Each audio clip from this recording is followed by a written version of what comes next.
Aujourd'hui, on va du coup vous présenter le pouvoir des emojis. Donc, on va analyser l'impact d'une stratégie émotionnelle classique vs une stratégie émotionnelle personnalisée sur les performances de vente d'une marque. Tu fais ça avec la souris. Donc, pour ça, on va vous faire une rapide introduction. On va ensuite vous présenter la problématique qu'on a établie, puis notre plan de revue de littérature. Nous vous présenterons ensuite notre research gap et les limites qu'on en a tirées, notre modèle conceptuel, les guides d'entretien et l'analyse du contenu et des verbatim qui sont sortis de nos 5 entretiens.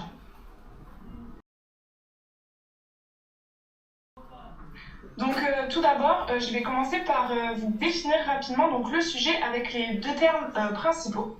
Donc tout d'abord, on a les emojis. Donc vous voyez tous ce qu'est un emoji, mais c'est un signal non verbal sous forme de petites images qui servent à transmettre les émotions de l'expéditeur au destinataire. Donc ils sont très utilisés au jour d'aujourd'hui dans la communication numérique.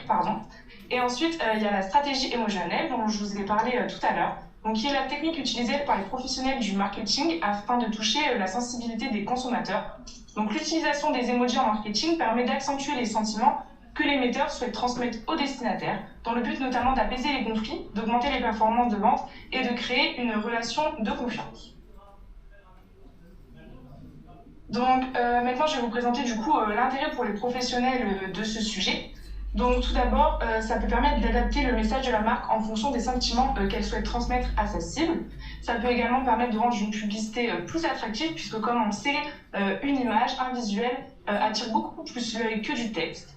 Ensuite, ça peut permettre de régler plus facilement des situations de conflit comme vous le verrez dans le plan de la revue de littérature. Effectivement, les consommateurs sont plus sensibles à un message de marque quand ils comportent un emoji puisque vous le verrez, ils ont l'impression d'être plus proche d'elle. Ça permet aussi d'augmenter les performances de vente et l'engagement de la marque, puisque toujours avec ce lien de proximité, et ça permet d'humaniser la marque en la rendant plus accessible. Ensuite, je vais vous présenter 3 chiffres clés pour comprendre l'importance qu'a l'emoji dans le domaine du marketing.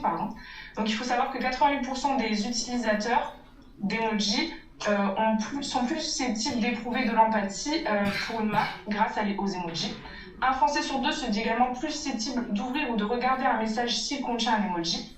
Et 70% des utilisateurs d'emojis issus de la génération Z, donc les jeunes, se déclarent plus susceptibles d'ouvrir un email ou une notification push si elle contient un emoji. Donc ça permet vraiment de créer une relation de proximité avec les consommateurs. Donc maintenant, on va vous présenter 2 exemples. Donc tout d'abord, je vais vous présenter une publicité McDonald's dans laquelle, vous le verrez, ils ont remplacé la tête des personnages par les emojis. Donc on va visionner la publicité, je vous en parlerai juste après.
Donc, comme vous pouvez le voir, c'est une publicité de la marque McDonald's, donc, qui est une marque mondiale. En fait, cette publicité, elle permet 2 choses. Elle permet de véhiculer un message de manière universelle, parce que, en fait, comme vous pouvez le voir, il n'y a pas de texte, il y a un seul texte à la fin, mais qui peut être traduit facilement, et surtout, il n'y a pas de paroles dites. En fait, tout le monde comprend grâce aux emojis qui ont une signification universelle. En fait, ça permet de remplacer les humains pour véhiculer plus facilement une émotion. Donc c'est vraiment de la communication non verbale, on voit directement le sourire, si l'emoji est content ou pas content, et du coup si la personne est contente ou pas contente en l'occurrence. Donc cette publicité, elle a vraiment fonctionné, il faut savoir que depuis 2015, elle a 90 000 vues sur YouTube. Ça paraît peu comme ça, mais en fait c'est 90 000 vues directement sur la publicité. Donc il y a 90 000 personnes qui ont été voir la publicité volontairement, en plus de toutes les fois où elle est passée à la télé ou en pub YouTube avant une autre vidéo. Donc elle a vraiment bien fonctionné. Ensuite, je vais vous présenter donc une toute autre publicité. Donc, c'est des exemples vraiment distincts que je vous présente. C'est vraiment pour montrer l'importance qu'a pris l'emoji dans le monde du marketing actuellement. Donc là, c'est une campagne qu'a réalisée Samsung au lancement du Samsung Galaxy 7, pardon. En fait, elle a conçu l'emoji que vous pouvez voir juste après le hashtag. Donc, elle l'a utilisé dans sa campagne sur Twitter pour représenter la technologie GR/VR qu'elle mettait du coup en avant dans cette campagne de publicité. Donc en fait, elle utilisait un hashtag qui s'appelait The Next Galaxy et elle raccordait à ce hashtag directement l'utilisation de l'emoji personnalisé. Le but, c'était de susciter la conversation autour de la campagne, mais aussi autour de l'emoji, en amenant de la nouveauté. Donc il faut savoir que cette campagne, pareil, a extrêmement bien marché, puisqu'elle a été diffusée dans 50 pays. Elle a eu plus 75% d'utilisation du hashtag qui était déjà présent avant, mais du coup, quand ils ont rajouté l'emoji, ça a augmenté de 75% l'utilisation de ce hashtag. Donc 99% étaient des tweets positifs, et au lancement de cette campagne, donc le premier jour, il y a eu 600 tweets par minute qui parlaient de ça. Donc ça a vraiment montré l'impact que peut avoir du coup l'utilisation d'un emoji. Donc voici notre problématique qui sera dans quelle mesure une stratégie émojitionnelle personnalisée par la marque peut avoir une influence sur les performances de vente. Voici nos références bibliographiques. Et concernant le plan de la revue littérature, on va commencer dans une première partie par parler du rôle des emojis sur la performance des ventes, avec l'analyse des effets combinés de la présence versus l'absence des emojis de par la nature du produit hédonique versus utilitaire, et ensuite l'influence des effets combinés des emojis donc positifs et négatifs de par la valence positive et négative aussi dans la miniature et dans le titre d'une vidéo. Et dans une deuxième grande partie, on verra le rôle des emojis dans la gestion de la relation client, donc avec l'influence des emojis au sens multiple et au sens unique sur le traitement et l'utilité de la vie. Et ensuite, le rôle modérateur des emojis positifs et négatifs dans l'intention de réachat suite à un conflit. Et on terminera donc sur l'influence de l'emoji pitié sur le pardon de la marque et le rôle modérateur de la communication formelle vs informelle. Donc, le premier article traite et analyse les effets combinés de la présence versus l'absence des emojis selon la nature du produit. Donc à savoir qu'il y a des produits hédoniques et utilitaires, et donc pour bien comprendre ces notions, nous allons les définir. Donc un produit hédonique est un bien ou service axé sur le plaisir. On peut donner l'exemple des chocolats ou encore du parfum. Un produit utilitaire est quant à lui un bien ou un service axé pour répondre à des besoins pratiques et fonctionnels. On peut notamment citer de l'eau. Il faut faire attention parce que certains produits peuvent à la fois être hédonistes et utilitaires. Pour cet article, nous voyons qu'il y a eu 2 études de réalisées. Donc la première étude a été réalisée sur 137 participants, donc 44% de femmes, et la deuxième étude a été réalisée sur 169 étudiants d'une grande université, dont 39% de femmes. On y retrouve les variables suivantes. Donc pour l'étude 1, on y retrouve la présence ou non de l'emoji, l'affect positif et les intentions d'achat. Et pour l'étude 2, on y retrouve ces 3 dernières, accompagnées de la dernière qui est le type de produit, hédonique ou utilitaire. Ces hypothèses nous disent que la présence d'emojis dans les communications publicitaires entraînera un impact plus positif, plus élevé. Ça nous dit aussi que la présence d'emojis dans les communications publicitaires entraînera des intentions d'achat plus élevées. Et ça nous dit qu'un affect positif accru atténuera l'effet de la présence d'emojis sur l'augmentation des intentions d'achat. Donc pour la deuxième étude,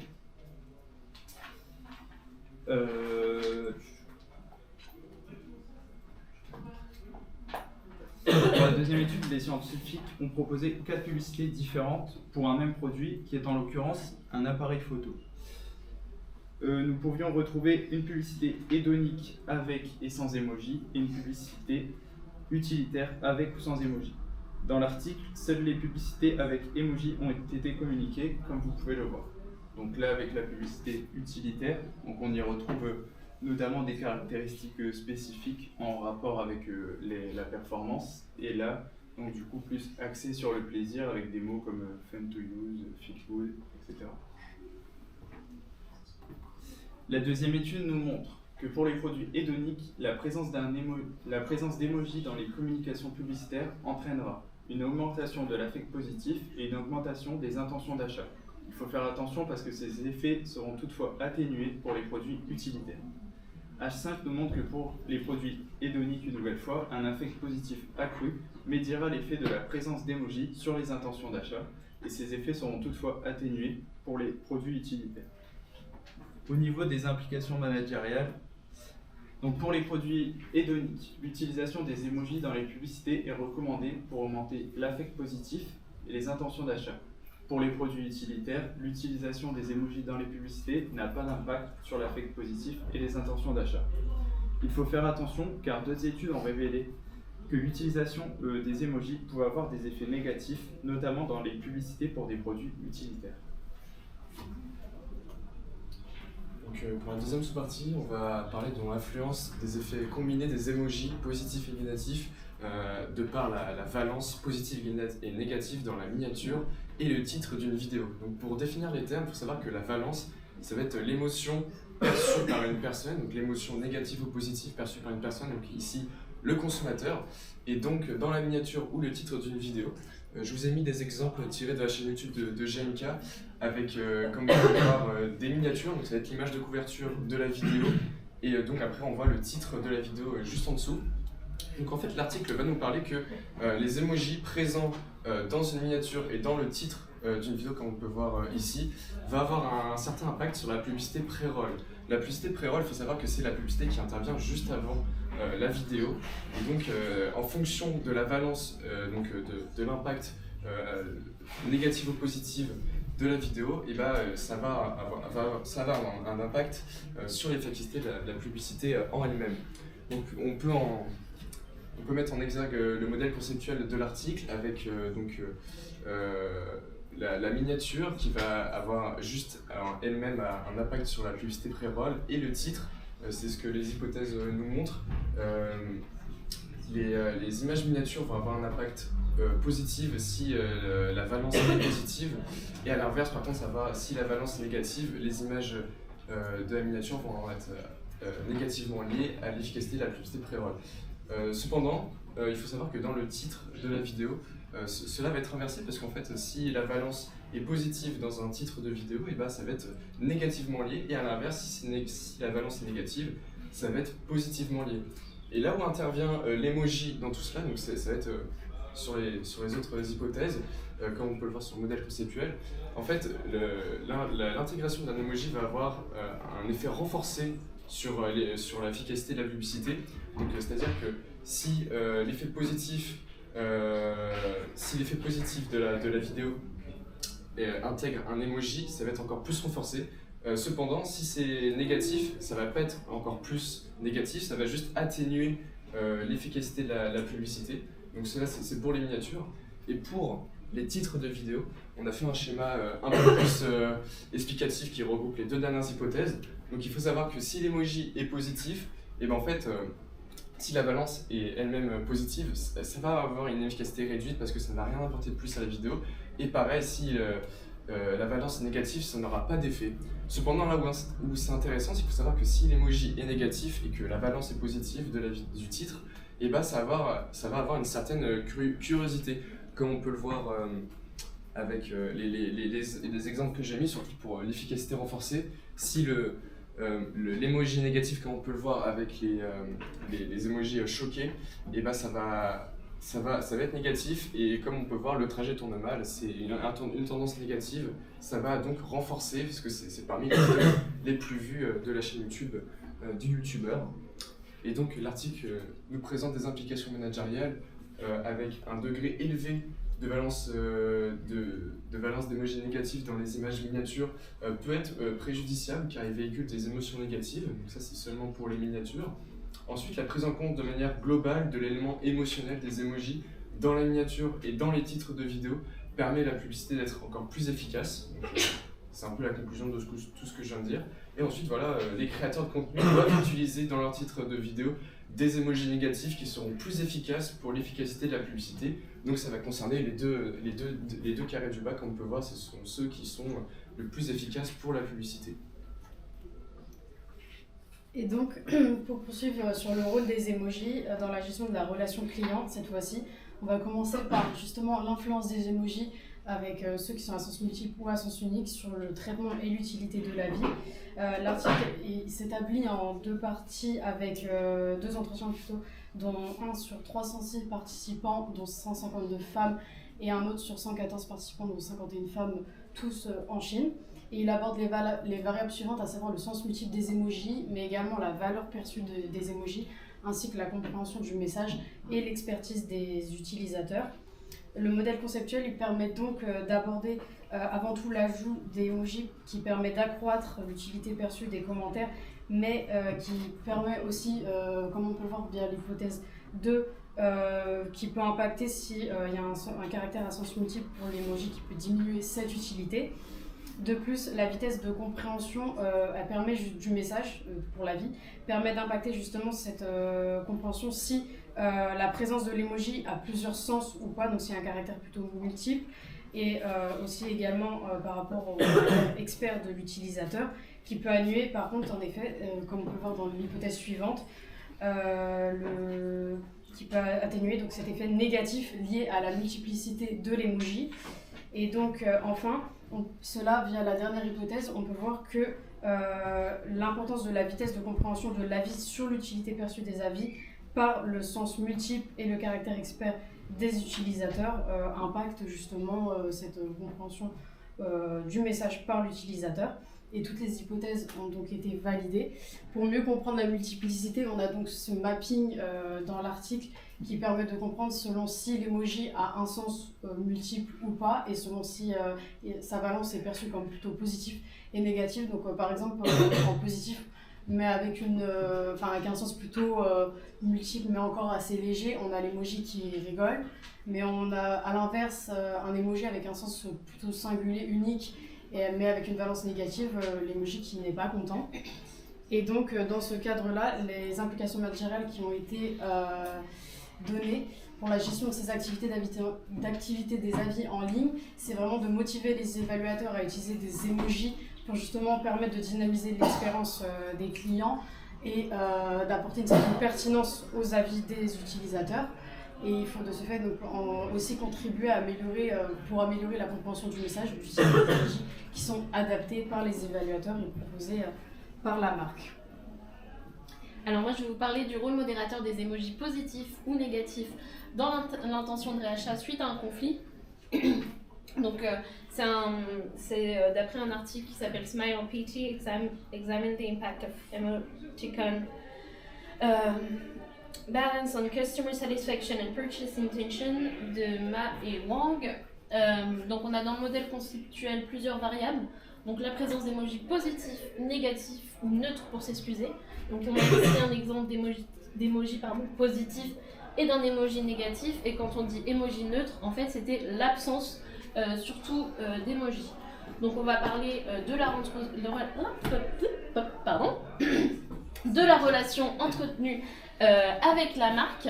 Donc si c'est une relation notamment personnelle ou transactionnelle impersonnelle, l'insincérité perçue par le client quant à l'excuse qui va être proposée, et ensuite donc la volonté de pardonner, la satisfaction du client et l'intention de réachat. Donc c'est une étude basée sur le cas d'un retard de livraison d'équipements sportifs. Ils se sont rendus compte que c'était le cas en fait dans un service client où on demandait le plus, qui était le plus utilisé. On a 169 participants, dont 49 hommes sur 2 groupes WeChat. Donc c'est un logiciel de conversation, un peu comme on pourrait avoir WhatsApp, Messenger, chinois. Donc, dans les hypothèses, lorsque les clients subissent un échec de service, les émoticônes négatives utilisés par les employés du service client conduisent à un niveau plus élevé de satisfaction des clients et d'intention de réachat que l'utilisation d'émoticônes positives ou neutres, donc absentes. Donc ça, effectivement, on a remarqué que les émoticônes négatives permettaient aux clients d'être plus satisfaits et d'avoir un sentiment d'empathie envers son souci. Les effets du type d'émoticône sur la satisfaction du client et l'intention de réachat seront médiés par la sincérité perçue et la volonté de pardonner. Donc, effectivement, si le client s'aperçoit que la marque est sincère dans son excuse et qu'elle empathie avec lui, il va vouloir pardonner plus facilement et donc la médiation sera plus facile. Et le type de relation établie avec le client modère les effets du type d'émoticône sur la satisfaction du client et l'intention d'achat. En d'autres termes, lorsque le client entretient une relation personnelle avec la marque, les émoticônes négatives conduiront à un niveau de satisfaction client plus élevé, alors de satisfaction et d'intention d'achat plus élevé, alors qu'une relation impersonnelle ou transactionnelle, l'utilisation d'émojis négatifs n'aura pas d'effet plus que ça. Donc, au niveau des recommandations managériales, je me suis permis de vous faire également un petit schéma. Donc en fait, on va avoir la relation client, la relation personnelle. On voit que l'émoji négatif dans la relation personnelle est effectivement plus adapté, car la sincérité perçue est plus importante, tandis que dans une relation transactionnelle, le type d'emoji ou l'absence de ceci n'a pas d'importance significative. Donc, en fait, en général, il faudrait encourager les employés du service client à utiliser des émoticônes négatives, puisque dans le cas d'une relation transactionnelle, ça n'a pas d'effet, autant se permettre d'utiliser des émojis négatifs.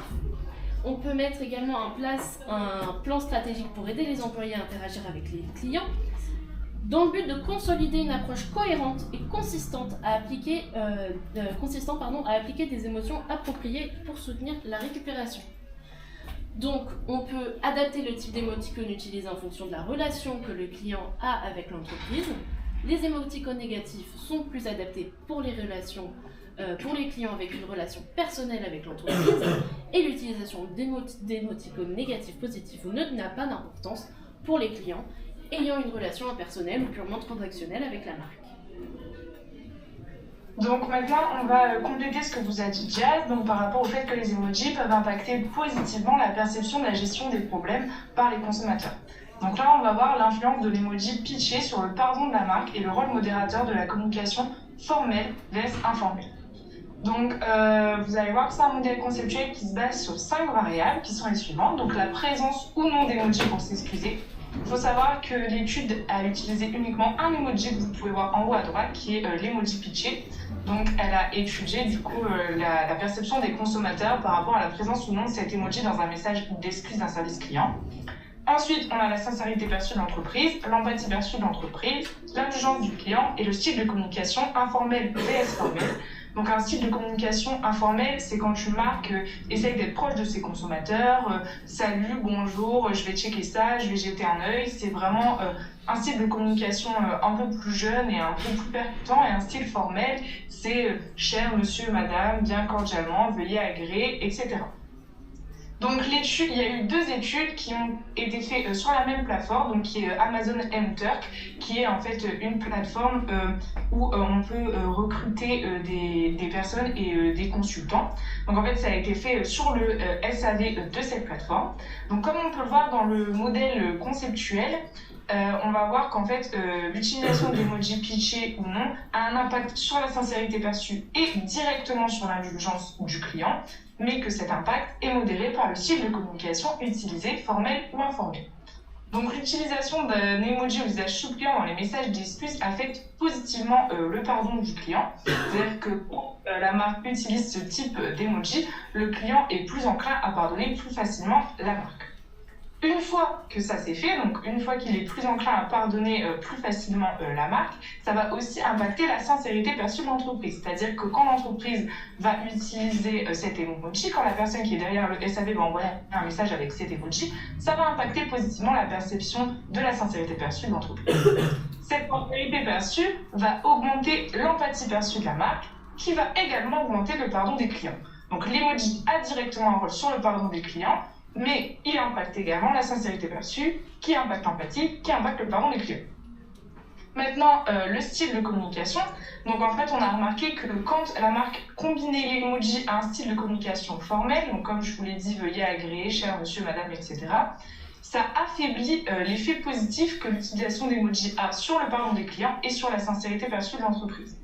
Donc tout ça, ça en fait diminue du coup la sincérité perçue, l'empathie et le pardon. Donc pour que ça fonctionne, il faut que la marque utilise l'emoji pitché combiné à un style de communication informel. C'est ce que je vais expliquer maintenant dans les implications managériales.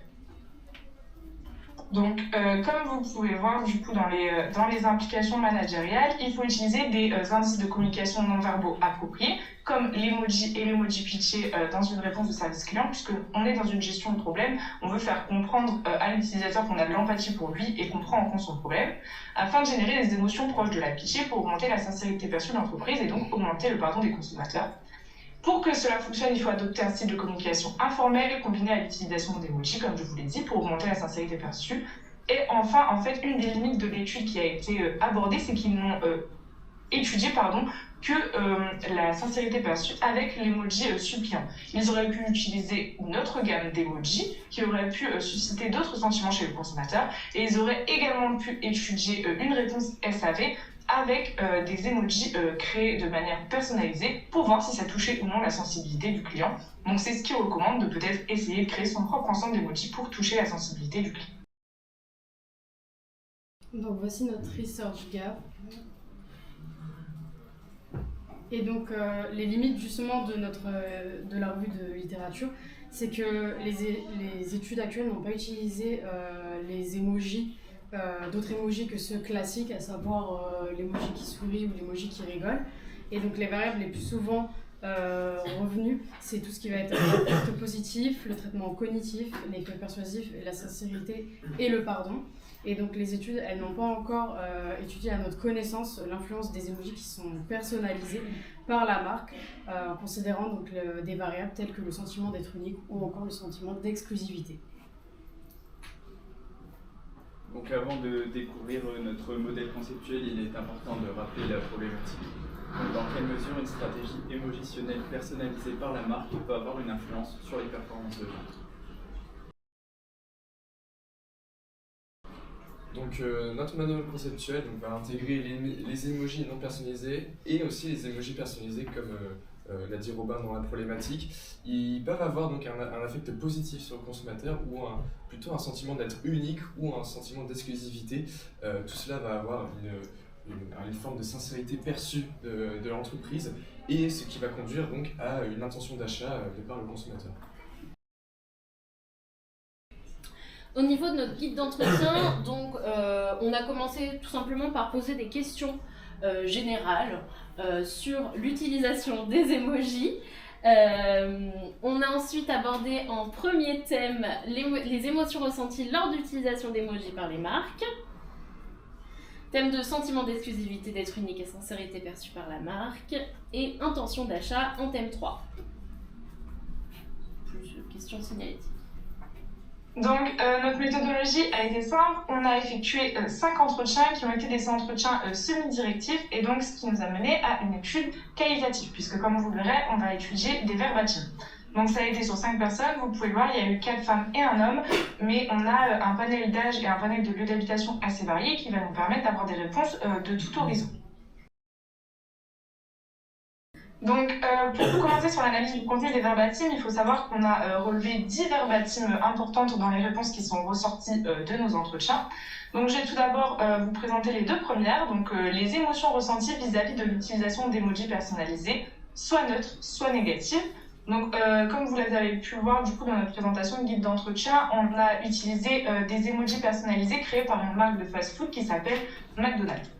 Donc, tout d'abord, il faut savoir qu'on n'a pas eu de retour d'émotions positives. En fait, les gens, soit ça leur faisait pas trop d'effet comme il est marqué en verbatim, ça ne faisait pas de différence, ils ne leur avaient pas accordé d'importance même s'ils en avaient vu, soit carrément ça leur faisait ressentir une émotion négative parce qu'en fait, ils ne comprenaient pas pourquoi on irait utiliser un emoji personnalisé d'une marque. Pour eux, ça s'apparentait à faire de la publicité gratuite pour la marque et non à leur permettre d'exprimer une nouvelle émotion.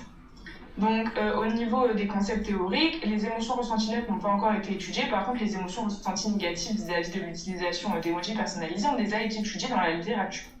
Donc ensuite, on a vu aussi qu'il ressortait chez certains de nos entretiens le fait que les emojis personnalisés pouvaient augmenter les performances de la publicité d'une marque, notamment si ces emojis personnalisés sont utilisés sur les réseaux sociaux, comme vous pouvez le voir dans la verbatim suivante, où la personne a dit « Selon moi, l'utilisation d'emojis personnalisés est spécifique aux réseaux sociaux. C'est là où les emojis sont plus efficaces, notamment grâce à leur utilisation axée sur les jeux. » Par contre, pour certains de nos entretiens, cela peut même carrément nuire à la marque et donc nuire à la performance de la publicité, puisque certains ont dit que ça pouvait rendre un aspect vieux à la publicité s'ils étaient mal utilisés ou mal positionnés, et que ça pouvait même faire perdre de la crédibilité à la marque. Donc là, ça dépend vraiment de la cible et donc il faut faire attention dans l'utilisation des emojis personnalisés. Ensuite, la cinquième verbatim, c'est l'aspect promotionnel. En fait, là, chez un grand nombre de nos entretiens, c'est revenu quasiment à chaque fois, c'est le fait que pour eux, ces emojis personnalisés ne leur permettent pas d'exprimer une émotion, ils ressentent ça vraiment comme de la publicité pour la marque. Pour eux, c'est juste une méthode en plus de mettre de la publicité dans nos vies ou de développer la publicité de la marque. Donc ça, c'est un concept qui n'a pas encore été étudié. On avance. Donc,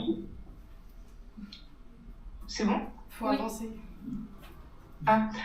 Pour les verbatims suivantes, donc, on a étudié la sincérité perçue, le sentiment d'exclusivité et le sentiment de proximité. Et du coup, la sincérité perçue et le sentiment d'exclusivité, ça a été une émotion assez négative qui a été ressentie. Et pour le sentiment de proximité, c'était plutôt positif par contre. Et enfin, l'aspect positif, c'est que ça pouvait impacter positivement les intentions d'achat, puisque l'utilisation d'un visuel emoji personnalisé rendait plus parlante la publicité, et c'est des concepts qui ont déjà été étudiés. Et donc, pour rappeler notre schéma conceptuel, les verbatismes ont confirmé donc, les relations que nous pensions, à savoir sur l'impact à propos de l'affect positif, mais également du sentiment d'être unique et du sentiment d'exclusivité qui impacte la sincérité perçue de l'entreprise, via également enfin sur l'intention d'achat, mais il y a tout de même une nouvelle relation perçue par rapport à nos prévisions, à savoir les emojis personnalisés peuvent influencer directement sur les intentions d'achat. C'est-à-dire que même si par exemple ça baisse la sincérité perçue de la marque, on remarque que si les emojis étaient destinés à des utilisations particulières, à savoir dans une vidéo par rapport à un contenu promotionnel ou à un nouveau produit, là ça pourrait influencer positivement les intentions d'achat. Et donc d'après ces analyses, notre schéma conceptuel reste inchangé.